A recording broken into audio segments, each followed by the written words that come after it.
Today I'd like to get into a subject matter that is debatable among audio enthusiasts and audiophiles alike, and that is breaking in a pair of loudspeakers. So you just bought a brand new pair of tower speakers, you're ready to hook them up, and you are ready to play some music out of them.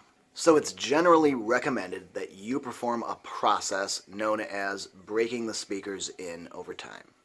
And this theory often coincides with vehicles or buying a new car and breaking in the engine for, say, the first 5,000 miles or so. But is breaking in your brand new pair of speakers really worth it? While it might not cost anything to do so, are there actually added benefits? So it's generally recommended to do this because it affects the speaker's flexible parts, or more specifically, the surround and the spider, normally located at the rear of the driver. Now, the surround, often made of synthetic rubber or foam, aren't really affected by the break-in process. It's really been said that the spider is. And the spider centers the voice coil and oftentimes restores the diaphragm to a resting position. But a lot of the time, the spiders are made out of epoxy-dipped fabric, right? And breaking them in, you're supposedly creating micro cracks in the epoxy that allow the cloth fibers to kind of move more freely. And that's supposed to make the spider a little bit easier to move. Some companies even suggest before you break them in that they actually won't be as dynamic until you've had a chance to move those items and they become a little bit more flexible. Well, the question then becomes, how long do you do so, and really what's the best methodology or way to do this? So this website here tells us that breaking in the speakers is a crucial mechanical process that impacts the sound production, and that it's not uncommon for a speaker to demonstrate a 5 to 10% drop in its resonance frequency after it's been broken in. I tend to disagree with that because a lot of the resonance has to deal with the cabinetry and the box among which the speaker sits, and a lot of that's, determined from the factory and how they design it, the cabinet. But this does say that the frequency response and the bass tones are particularly affected by the process.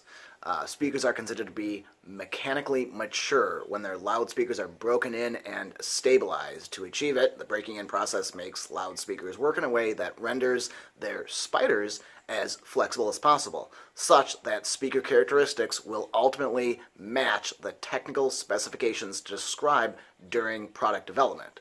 And then, only then, will the loudspeaker's performance be optimal and stable after it's been broken in. And the clarity and depth of the bass is readily apparent. Here's one thing I do agree with, guys. It says breaking in process is especially important for lower mid-range loudspeakers, and it's only a negligible impact on tweeters or high-frequency drivers. I definitely agree with that. So subwoofers or towers, definitely not bookshelf speakers or little satellites, but certainly woofers that are among the 6 to say 18-inch range. So this is supposed to allow the woofer to move a little easier.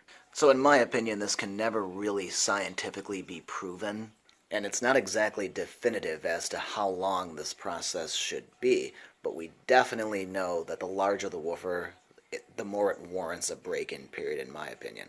So according to Klipsch, 100 hours is a good nominal amount of time.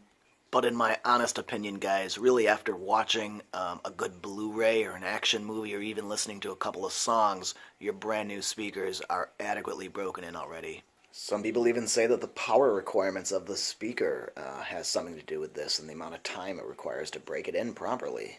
Okay, so what's the best way to do this? How do you actually break in the speakers? Some manufacturers actually recommend to make this break-in period less intrusive, that you place the speakers facing each other and play them out of phase, so the two opposing signals will cancel each other out and the volume of the medium-low frequencies will be reduced. And that actually requires switching the red and the black wires, which I honestly can't recommend.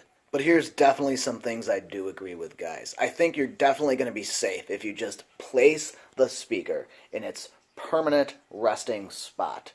Turn on the amplifier, whether it's movies or music, as long as they're audible sound with great low frequency effects, leave it playing, and kind of slowly turn up the volume as you go. Now, you don't want it extremely low volume or soft tones, and you don't want it maximum volume. You want it, say, 60 to 75% for a certain period of time.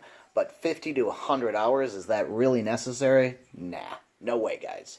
So some of the people that don't agree with breaking in speakers actually say that the manufacturers recommend doing it so that you've elapsed, say, the 30-day return policy, and others say that the manufacturers recommend doing it so that you'll get used to the speakers and start to, guarantee that you're going to keep them. However, I do think it's a step that we should all become familiar with. So now that we've talked about why breaking in the speakers can be important, some of the benefits of it, and how to do so, let me know what you think. Would you break in a brand new pair of speakers, or would you just hook them up and play audio out of them and call it a day? Either way, guys, thank you so much for watching. If you liked this video, please give me a thumbs up, and don't forget to subscribe. Take care.